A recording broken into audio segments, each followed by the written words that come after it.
Hello மக்களே, welcome to Andhras மருமகள். And நான் உங்களுக்கு இன்னைக்கு வந்து என்ன விளாக் பார்க்க போகிறோன்னா, ஹவிஷாக்கு வந்து பாவாடை சட்டை வந்து தைக்க சொல்லி நெல்லூரில் வந்து கொடுத்துட்டு வந்திருந்தேன். அது வந்து எனக்கு கொடுக்கறதுக்கு டைம் இல்லாமல் எங்கள் வீட்டுக்காரை போயிட்டு கொடுக்க சொல்லிட்டு நான் வந்துட்டேன். பட்டு நான் சொன்ன மாடல் வந்து அவங்களுக்கு புரிஞ்சுதா இல்லையான்னு தெரியல. பட் மாடல் வந்து நம்ம சொன்னால் குழம்பிடுவாங்க அப்படின்ட்டு என்ன சொன்னேன்னா, ஒரு ட்ரெஸ்ஸு வந்து கொடுத்துட்டு இது எப்படி இருக்கோ அதே மாடலில் தச்சு கொடுத்துருங்க, ஆனால் கொஞ்சம் வந்து லூஸ் வைக்க சொல்லி தந்துருந்தேன். அது எப்படி தைச்சாங்களேன்ட்டு எனக்கு தெரியல. நான் சொன்னபடி தான் தைச்சாங்களா இல்லையான்ட்டு தெரியல. நேற்று தான் எங்கள் வீட்டுக்காரர் வந்தார். வரும்போது எடுத்துகிட்டு வந்திருந்தார். ஸோ எப்படி தைச்சிருக்காங்கன்றது இன்றைக்கி நம்ம பார்க்கலாம். ஸோ புதுசாக நம்ம சேனல் யாராவது பார்த்துட்டு இருந்தாங்கன்னா கண்டிப்பாக வந்து நம்ம சேனலை சப்ஸ்கிரைப் பண்ணுங்கள். நான் வந்து ஆந்திரா மருமகள்ன்ட்டு ஒரு சேனல் வந்து ஸ்டார்ட் பண்ணியிருக்கேன். இப்போ தான் ஒரு வீடியோவாக போட்டுட்ருக்கேன். ஸோ முடிஞ்ச அளவுக்கு நீங்கள் சப்போர்ட் பண்ணுங்கள். அப்படியே நம்ம சேனலை வந்து சப்ஸ்கிரைப் பண்ணிவிடுங்க. அண்ட் வீடியோக்குள்ளே போயிடலாமா?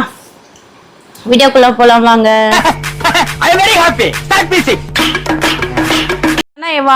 வருஷம் என்னன்னா, நான் ஹவிஷாக்கு வந்து பாவாடை சட்டை வந்து துணியை எடுத்து வந்து தைக்கிறது வந்து எனக்கு ரொம்ப பிடிக்கும்.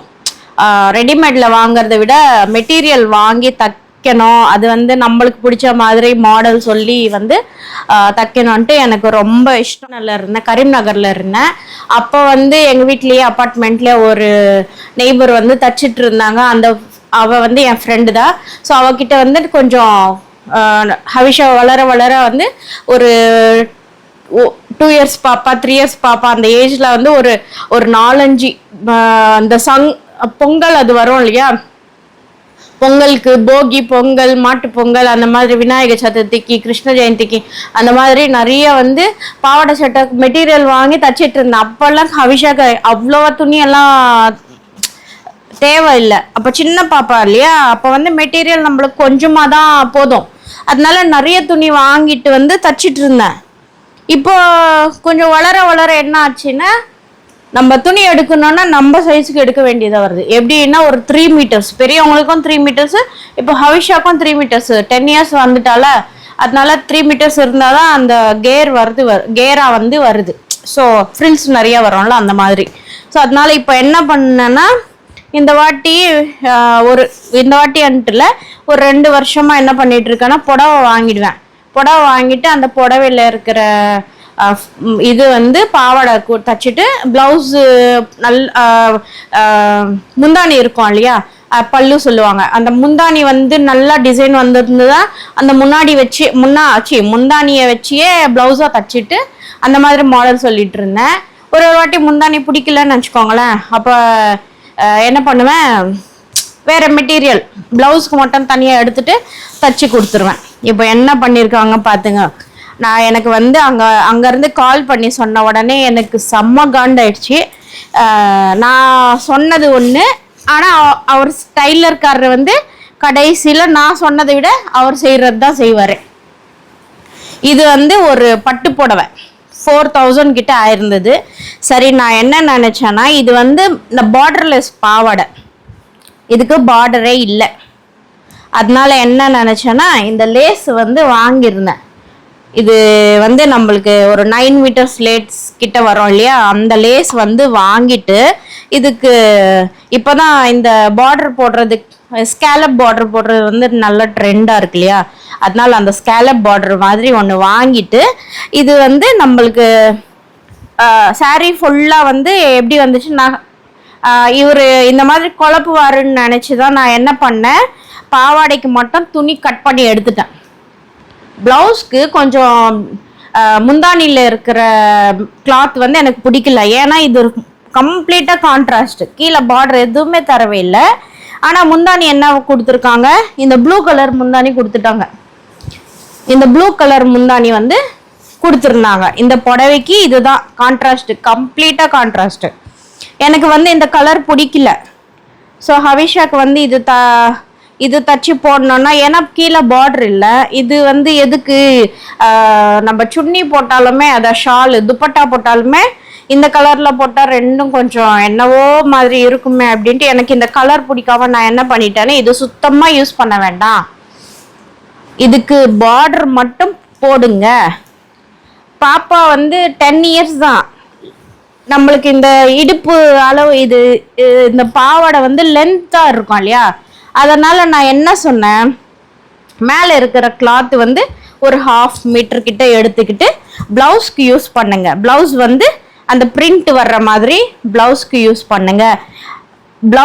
பிளவுஸ் கூட என்ன சொன்னா பிளெயின் கிளாத் இருந்தா பிளெயின் போட்டுட்டு ஹேண்ட்ஸுக்கு மட்டும் அந்த பிரிண்ட் வர்ற மாதிரி பண்ணுங்க. இதுக்கு வந்து நான் இந்த கலர் பார்டர் எடுத்திருந்தேன் இல்லையா, இதுக்கு வந்து துப்பட்டா இந்த கலர்ல இருக்கு, காட்டுறேன் இருங்க. அவிஷாக்கு இந்த கலர்ல துப்பட்டா வந்து நான் வாங்கியிருந்தேன் ஆல்ரெடி. துப்பட்டா ஏதாவது எனக்கு கலர் பிடிச்சிருந்ததுன்னா அந்த துப்பட்டா வந்து வாங்கி வச்சிருவேன், ஏன்னா பொண்ணு இருக்கிறது இல்லையா, ஸோ பாப்பா இருக்கிறதால எதுக்காவது யூஸ் ஆகும் அப்படின்ட்டு. இது வந்து ஒரு 8 இயர்ஸ் அப்போ ஒரு பாவாடை அது தச்சுட்டு அதுக்கு மேட்சிங்காக இந்த துப்பட்டாவை வந்து யூஸ் பண்ணிட்டு இருந்தேன். இப்போ வந்து கொஞ்சம் பெரிய பொண்ணு ஆயிட்டு இருக்கால, முந்தானி மாதிரி போடலாமே அப்படின்ட்டு இந்த கலர்ல தான் பார்டர் எடுத்ததே. இந்த பார்டர் பாருங்க, இந்த கலர்ல பார்டர் எடுத்திருக்கேன். ஸோ அதனால என்னன்னா அந்த ப்ளூ கலர் சுத்தமா யூஸ் பண்ணாதீங்க, இது வந்து பிளெயினாவே இருக்கட்டும். இதுக்கு வந்து பிளவுஸ்க்கும் என்ன பண்ணுங்க, இதுவும் இங்க வைக்கிற பாலும் கூட மொத்தமா இந்த கிரீன் கலர்லயே வைங்க. இங்க ஹேண்ட்ஸுக்கு மட்டும் கொடுங்க, ஹேண்ட்ஸ்க்கு மட்டும் இது கொடுத்துட்டீங்கன்னா இப்போ நான் வந்து இதுக்கு இந்த முந்தானி போடுறப்ப என்னன்னா நல்லா இருக்கும் பார்க்கவே.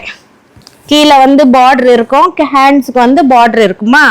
ஸோ அப்போ நம்ம இந்த முந்தானி போடுறப்ப வந்து கொஞ்சம் கான்ட்ராஸ்டாக இருக்கும் இல்லையா, அதனால நல்லா இருக்கும். ஆனால் இந்த ப்ளூ கலர் எடுத்துட்டு என்ன பண்ணியிருக்காரு, இங்கே தான் துணி இருக்கே, நான் வேணா சொன்னது தான் செய்வார். ஸோ என்ன பண்ணியிருக்காரு, இந்த ப்ளூ கலரில் இங்கே பால்ஸ் போட்டு விட்டார், இங்கே பைப்பிங்கும் ப்ளூ கலரில் போட்டு விட்டார், இங்க சுத்தமா பின்னாடி கயிறு கூட ப்ளூ கலர்ல போட்டாரு. சரி, அது போனா போட்டோன்னு பார்த்தா இங்க வந்து செம்மையா டிசைன் பண்ணியிருக்காரு. இங்க இதையும் ப்ளூ கலர்ல போட்டிருக்காரு. இப்போ இது எதுவுமே எனக்கு பிடிக்கல இல்ல, நான் எக்ஸ்பெக்ட் பண்ண மாதிரி வரல. இப்போ என்னாச்சு, இந்த பிளவுஸ் நல்லா இருக்கு, பட் இந்த பால்ஸ் வச்சதால என்ன இருக்கு, இப்போ இந்த பிளவுஸ் மொத்தமாகவே நம்மளுக்கு மாற்றுற மாதிரி இருக்கு. மாற்றணும், இப்போ இந்த பைப்பிங் எல்லாம் எடுக்கணும், பின்னாடி த்ரெட்ஸ் எடுத்துடணும், இந்த பால்ஸ் எடுக்கணும். இப்போ ஹவிஷாக்கு போட்டால் கரெக்டாக இருக்கா இல்லையான்னு அதுவும் செக் பண்ணணும். ஸோ இது வந்து பாவாடை வந்து நான் கொஞ்சம் நல்லா ஃப்ரில்ஸ் வச்சுட்டு இங்கே வந்து நார்மலாக ஸ்கூல் பாவாடை போடுவோம்ல அந்த மாதிரி தான் தைக்க சொன்னேன். ஏன்னா த்ரெட்டு வச்சா பாப்பாவுக்கு வந்து அது கட்ட தெரியாது, அவங்களுக்கு லூஸ் ஆயிட்டு வந்துட்டாலும் அவ தெரிய மாட்டேங்குது. இந்த பாருங்க, ஐரன் பண்றதுக்கு இந்த துணியெல்லாம் கசக்கி போட்டிருக்காரு. என்ன பண்றது, ஐரன் பண்றது இந்த துணியெல்லாம் கசக்கி போட்டிருக்காரு. இது பட்டு பாவாடை, அயர்ன் பண்ணும்போது இந்த மாதிரி ஆகும்னு தெரியாதா அவருக்கு, என்ன பண்றது. புடவை எவ்வளோ நல்ல 4000 ரூபாய் புடவைங்க. இதோ இதுல பாருங்க, இந்த பிளவுஸ் இதுதான் புடவை, இப்படிதான் இருந்தது. அவர் ஐரன் பண்ணதாலதான் இந்த மாதிரி வந்து சுருங்கி வந்திருக்கு பாவாடை.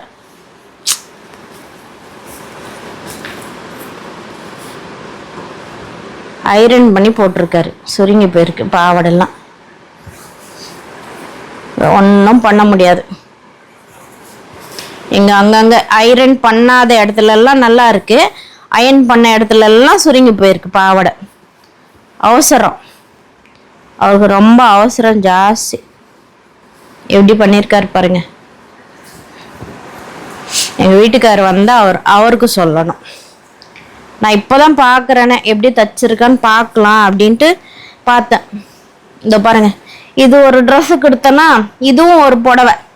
இது 3 மீட்டர் வந்து எல்லாமே நம்ம ஸ்டார்டிங் வரோம் இல்லையா, அது வந்து பிளெயின் வந்திருந்தது. அதுக்கப்புறம் இதெல்லாம் வந்து ஃப்ரில்ஸு பாடி மொத்தமாக வரும். இது வந்து முந்தானி வந்திருந்தது. இன்னொரு புடவை வந்து இது இன்னொரு புடவை. இதுக்கு சுத்தமாக நான் பார்டரே யூஸ் பண்ண வேண்டாம்னு சொன்னேன். பார்டரு நம்ம தான் நிறைய பார்டர் வாங்கி கொடுத்துருந்தோம் இல்லையா, அவர் ரொம்ப தெளிவிக்கார். அவர் என்ன பண்ணிட்டாரு, இதுக்கும் இந்த பார்டர் போட்டிருக்காரு. அவர் என்ன சொன்னனும் எனக்கு ஒன்றுமே புரியல. இதோ இந்த துணி வரும்போது ரொம்ப சந்தோஷமா இருந்தது. ஐயோ வரலட்சுமி நோன்பு கரெக்டாக அன்னைக்கு நான் என்னால் பண்ண முடியலல்ல, சரி அதுக்குள்ளே பாப்பாவுக்கு ட்ரெஸ்ஸு வந்துடும், நம்ம வந்து ஹாப்பியாக அவளுக்கு பாவாடை சட்டை போட்டுக்கலாம் அப்படின்ட்டு ரொம்ப இதுவாக இருந்தேன். பட்டு பாவாடை வந்து நல்லதாக தச்சிருக்காரு, லென்த்தெல்லாம் நல்லா நிறைய இருக்கு இல்லையா, அதனால பாவாடை இது உள்ள வந்து ஒரு கொஞ்சம் என்ன சின்னதானாலும் எடுத்துக்கலாம் நம்ம, அந்த மாதிரி தச்சிருக்காரு. ஆனால் பார்டர் போட்டு விட்டார். இதுக்கு எதுக்கு பார்டர் போட்டாருன்னு எனக்கு சுத்தமாக புரியல.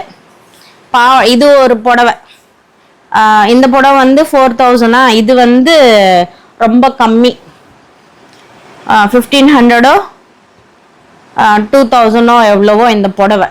இந்த புடவை 2000 நினைக்கிறேன். ஸோ இந்த புடவை வந்து எடுத்துருந்தேன். இதுக்கு பார்டர் போட்டிருக்காரு. இந்த பார்டர் நான் தான் கழட்டு போகிறேன், ஏன்னா பார்டர் வைக்கிறதுக்கு எனக்கு சுத்தமாக விருப்பமே கிடையாது. இது வந்து புடவையில் அவங்க இதுக்கு கூட ஹேண்ட்ஸுக்கு போட்டிருக்காரு பாருங்க. என்னதான் பண்ணுறது இவரை, இதுக்கு யாராவது போடுவாங்களா? இதுவும் நான் அவருக்கு எந்த மாடல் சொன்னாலும் எப்படி குழப்பிடுவாருன்ட்டு நான் என்ன நினச்சேன், இதுக்கும் சுத்தமாக எதுவும் பண்ணாதீங்க, வெறும் பிளெயினில் போட்டு அந்த பார்டரை ஹேண்ட்ஸாக வச்சுட்டு, அதான் இது பார்டர்னாவே இந்த பிளெயின் இருக்குல்ல, ப்ளவுஸ்க்கு வந்து அவங்களே தந்துட்டு இருந்தாங்க. இது வந்து பாடிக்கு, இது வந்து ஹேண்ட்ஸ்க்கு வர மாதிரி கிளாத்து. ஸோ அதை கிளாத்து வச்சுக்கிட்டு ஃபுல்லாக ப்ளவுஸாக தச்சு கொடுத்துருங்க அப்படின்னு இந்த பார்டர் வந்து இதுக்கும் போட்டிருக்காரு. இப்போ இந்த பார்டரும் கழட்டணும், இந்த பார்டரும் கழட்டிட்டு இதுக்கு வேற ஏதாவது பண்ண சொல்லணும். ஆனால் இப்போ பண்ணுறதுக்கு டைம் கிடையாது, ஏன்னா இந்த பார்டர் எல்லாம் நானே ரிமூவ் பண்ண போகிறேன். இப்போ இதுக்கு போயிட்டு நம்ம வந்து இந்த துப்பட்டாவை போட முடியாது, புரியுதா? ஏன்னா இந்த கலர் கம்ப்ளீட்டாக வேற. இதுக்கு யாராவது இந்த கலர் போடுவாங்களா? இல்லைன்னா ஒருவேளை போட்டு பார்த்து நல்லா இருந்துச்சுன்னா இதுக்கும் அப்படியே இதுவே யூஸ் பண்ண வேண்டியதுதான். ஆனால் இது சுத்தமாக எனக்கு தெரிஞ்சு இந்த கலரே எப்படி இருக்குன்னு தெரியல. இந்த கலருக்கு போய் இது போடுவாங்களா? ஏன்னா நம்மளுக்கு கீழே பார்டர் வந்து க்ரீன் கொடுத்துட்டாங்கல்ல. இப்போ அதனால் நான் என்ன பிளான் பண்ணியிருந்தேன்னா, இப்படி இது ப்ளவுஸும் க்ரீன் எடுத்துட்டோன்னா இது துப்பட்டா வந்து க்ரீன் கலரில் போடும்போது எல்லாமே ஒரு யூனிஃபார்ம் மாதிரி ஆகிடும்ட்டு இந்த சாரியில் இருக்கிற கொடுத்த ப்ளவுஸை வந்து ப்ளவுஸாக தச்சுருங்க. இப்போ ஹேண்ட்ஸு மட்டும் இருக்கிறதால என்னென்னா, நம்ம அந்த பாட்டில் க்ரீன் துப்பட்டா போட்டால் தான் இதுக்கு மேட்சிங்காக இருக்கும். ஸோ பாட்டில் க்ரீன் துப்பட்டா தான் போடணும்னு நினச்சிருக்கேன். என்கிட்ட ஆல்ரெடி இருக்குன்னு நினைக்கிறேன், ஒரு வாட்டி செக் பண்ணணும். பாட்டில் க்ரீன் துப்பட்டா இருந்துச்சுன்னா இதுக்கு மேட்ச் பண்ணி போட போகிறேன். என்ன பண்ணுறது, இந்த பார்டர் மட்டும்தான் நான் ரிமூவ் பண்ணுற மாதிரி இருக்கும். இது வந்து ரிமூவ் பண்ணணும், இந்த பார்டர் வந்து ரிமூவ் பண்ண போகிறேன். ஸோ இதுதான் அவர் குழப்பி வச்சிருக்காரு. அப்புறம் இது வந்து நம்ம ஷாப்பிங் பண்ணோம் சொன்னேன் இல்லையா, நெல்லூருக்கு போனப்போ என்னன்னா, நான் மிஸ்ஸம்மான்ட்டு ஒரு ஷாப்பிங் மால் வந்து வந்திருந்தது. ஸோ ஹைதராபாத்தில் இருந்தது, இப்போ வந்து நெல்லூருக்கு வந்திருக்காங்க. அங்கே போயிட்டு ஷாப்பிங் பண்ணலாமேன்னு போனேன். ஆனால் எனக்கு வந்து அந்த ஆடி மாதம் சேல், அங்களுக்கு ஆந்திராவில் இருக்கிற ஆஷாடான்ட்டு அந்த ஆடி மாதம் சேலெல்லாம் முடிஞ்சிருச்சு. ஆனாலும் சரி இருக்கா ஏதாவது புடவை பார்க்கலாமே அப்படின்னு போனால் ஃபுல் அவுட் ஆஃப் ஸ்டாக், எதுவுமே கிடையாது. இந்த க்ரீன் கலர் புடவையே 4-5 இருக்குது. இந்த ஒரு 2-3 கலர் தான் இருக்குது இதில், அதுவே ஒரு 10 பீஸ் கிட்ட இருக்குது. எனக்கு பிடிக்கல. ஆனால் இந்த கலர் காம்பினேஷனும் இந்த புடவை மெட்டீரியல் வந்து எங்கேயாவது வெளியே போகும்போது, எங்கேயாவது கோவிலுக்கு போகும்போது கட்டினோன்னா ரொம்ப சாஃப்டாக இருக்கும். ஸோ கன்வீனியண்ட்டாக இருக்கும் புடவை கட்டினப்போ. அதுக்காக வந்து இந்த புடவை வந்து ஆல்ரெடி நான் ஒரு க்ரீம் கலரில் வாங்கியிருந்தேன். அது ரொம்ப பிடிச்சிருந்தது. திருமலைக்கு போனப்போ அதுதான் கட்டினேன் திருப்பதியில். அப்புறம் நிறைய இடத்துக்கு போகும்போதெல்லாம் என் ஃப்ரெண்டோட பையன் பர்த்டேனா அப்பயும் கட்டினேன். ஆனால் இது ப்ரைஸ் வந்து 1900 தான். அந்த புடவை வந்து நான் பிக்கு சைடில் ஆட் பண்ணுறேன் பாருங்க. அந்த புடவை வந்து 2200. அது வந்து கொஞ்சம் இன்னும் பார்க்கறதுக்கு கிராண்டாக இருந்தது. இதே மாதிரி தான், ஆனால் கலர் காம்பினேஷனால என்ன ஆச்சுன்னா அது வந்து கொஞ்சம் பார்க்கறதுக்கு டீசெண்டாக கிராண்டாக இருக்கிற மாதிரி இருந்தது. அது பிடிச்சதால என்னன்னா அதே மாதிரி ஒரு 2-3 எடுத்துக்கிட்டோன்னா எங்கேயாவது போகும்போது மெத்துன்னு கட்டிக்கிறதுக்கு சூப்பராக இருக்கும் அப்படின்னு நினச்சி போனேன். ஆனால் அங்கே கலர் எதுவும் இல்லை. இந்த கலர் வந்து என்கிட்ட இல்லை. இந்த என்னது mehndi green with copper sulphide border வந்திருக்கு. ஸோ அதனால என்னன்னா கொஞ்சம் நல்லா இருந்தது. நிசாம் பார்டர் சொல்லுவாங்க. இது வந்து கலங்காரி சாரி. இதுக்கு வந்து பிளவுஸ் வந்து ஆல் ஓவர் கலங்காரி தான் வந்திருந்தது. நான் வந்து இந்த மாதிரி தான் தைக்க சொன்னேன். அவர்கிட்டயே தான் டைலர்கிட்ட கொடுத்துட்டு என் அளவு பிளவுஸு என்ன மாடலில் இருக்கு அப்படியே தச்சு கொடுங்க, நீங்கள் வேற எந்த மாடல் வைக்க வேண்டாம் அப்படின்னு சொல்லிட்டு நான் இந்த பிளவுஸ் வந்து தச்சு கொடுத்துட்டு வந்தேன் அளவுக்கு. இதோ பாருங்க, இதில் எப்படி பானைக்கு வச்சு ஹேண்ட்ஸுக்கு வச்சு எந்த மாதிரி ஒரு டேசல்ஸ் வச்சுருக்காங்களோ அதே மாதிரி தான் தச்சு கொடுத்துருக்காரு. அதே பானைக்கு அதே ஃப்ரண்ட்டில் இந்த பாலு, அப்புறம் ஹேண்டுக்கும் அதே மாதிரி அவங்க 3 வச்சாங்களே, இவரு அதே 3 தான் வச்சு கொடுத்துருக்காரு. ஸோ அந்த மாதிரி இந்த பிளவுஸ் மட்டும் ஓகே, நாட் பேட். எனக்கு தெரியும், ஏன்னா நான் அங்கே இருந்து எனக்கு இந்த மாடல் வேணும். ஆக்சுவலி என்னன்னா வீநெக் வைக்க சொன்னேன். வீநெக் வச்சா டீப்பாக ஆகிடும், அதாகிடும் இதாகிடும்னு கதை சொல்லிட்டு இருந்தார் எங்கள் வீட்டுக்காரர்கிட்ட. இவர் என்னவோ அது நல்லா இருக்காதாமே இது நல்லா இருக்காதாமேன்னு இவரு வேற கத்திக்கிட்டு இருக்காரு, சும்மா ஏதோ ஒன்று சொல்லுன்ட்டு. அதனால என்னன்னா நம்ம போய் டைலர்கிட்ட எக்ஸ்பிளைன் பண்ணுறதுக்கும் நடுவில் நம்ம வீட்டுக்காரர் இருந்துட்டு எக்ஸ்பிளைன் பண்ணுறதுக்கும் ரொம்ப வித்தியாசமே இருக்கும். அதனால நீ ஆணியே பிடுங்க வேண்டாப்பா, இந்த மாடலில் என்ன இருக்கோ அதுவே அப்படியே டிட்டோவாக தச்சு கொடுத்துட்டேன், சொல்லிட்டேன் ஃபோன்லேயே. அதனால ஆஸ் இட் இஸ் அது எப்படி இருக்கோ அப்படியே தச்சு கொடுத்துருக்காரு. ஸோ இதுதான் கலங்காரி சாரி. நெல்லூரில் வாங்கினேன், 1900 ஆச்சு. இந்த 3 தைச்சதுக்கு இந்த பாவாடை சட்டை, இந்த பிளவுஸு, இதுக்கு வந்து ஃபால்ஸு, அப்புறம் லைனிங் போட்டிருக்காருன்னு நினைக்கிறேன். இந்த லைனிங்கு காட்டன் போட சொன்னோம். அந்த லைனிங் போட்டதுக்கு அவர் வந்து 4500 கிட்ட ஸ்டிச்சிங்க்கு வாங்கினாராம். 100 மொத்தமாக சேர்த்து 2500 தாங்க ஆயிருக்கோம். ஆனால் எங்கள் வீட்டுக்காரர் 4500 கொடுத்துட்டு வந்திருக்காரு. நம்ம கையில் கொடுக்க சொன்னால் மட்டும் அழுவார், இன்னும் அவ்வளோ ஜாஸ்தியா தைக்கிறதுக்கு அப்படின்னு. இப்போ அவர் வந்து என்னை கேட்காமல 4500 கொடுத்துட்டு வந்திருக்காரு. என்ன பண்ணுறது பாருங்கள். இதுதான் இது அளவுக்கு வந்து கொடுத்துட்டு வந்திருந்தேன். ஆல்ரெடி ஹவிஷாக்கு வந்து நான் தைக்க கொடுக்க சொன்னேன். சாரி, புடவை எடுத்து தான். இந்த புடவையில் நானும் ஹவிஷா எப்படி இருக்கான்னு சொல்கிறேன். இதே மாதிரி புடவை வந்து நான் ஆரஞ்சு கலரில் எடுத்தேன், ஹவிஷாக்கு வந்து க்ரீன் கலரில் எடுத்தேன். இது வந்து அப்படியே நானும் ஹவிஷாவும் இந்த புடவை வந்து ஹவிஷாக்கு வந்து பாவாடை தட்டை மாதிரி தச்சு கொடுத்துட்டு நான் வந்து புடவையாகவே யூஸ் பண்ணிட்டேன். இது பாருங்கள், இது வந்து கொஞ்சம் லாஸ்ட் இயர் 1 இயர் ஆயிடுச்சு. அதுக்குள்ளே அவள் வளர்ந்துட்டாளா, கொஞ்சம் வந்து டைட்டாக இருக்குது. இதை விட கொஞ்சம் லூஸ் வைக்க சொல்லியிருந்தேன். இப்போ ஹவிஷா வந்து ஸ்கூலுக்கு போயிருக்காளா, அவள் வந்த பிறகு தான் அந்த ட்ரெஸ் எல்லாம் போட்டு பார்க்கணும் எப்படி இருக்குன்னு, கரெக்டாக இருக்கா சின்னதாக இருக்கா எப்படின்ட்டுன்னு பார்க்கணும். ஸோ இதுதாங்க டைலர்கிட்ட கொடுத்து வந்த பாடு, இதெல்லாம் கழட்டணும். So இன்னைக்கோட vlog அவ்வளோதானுங்க. உங்களுக்கு பிடிச்சிருந்தா கண்டிப்பாக லைக் பண்ணுங்கள், சப்ஸ்கிரைப் பண்ணுங்கள். டைலர்கிட்ட துணி தந்துட்டு அது ஸ்டிச்சிங்க்கு வரும் சூப்பராக வரும் எதிர்பார்த்துட்டு அந்த எதிர்பார்ப்பில் வந்து நம்ம ஒரு பிளாக் மார்க் விழுந்துருச்சுன்னா இந்த மாதிரி சோகமாக தான் வீடியோ வரும். ஸோ வீடியோ பிடிச்சிருந்தா கண்டிப்பாக லைக் பண்ணுங்கள், சப்போர்ட் பண்ணுங்கள், நம்ம சேனலை சப்ஸ்கிரைப் பண்ணுங்கள். மீண்டும் சந்திப்போம்.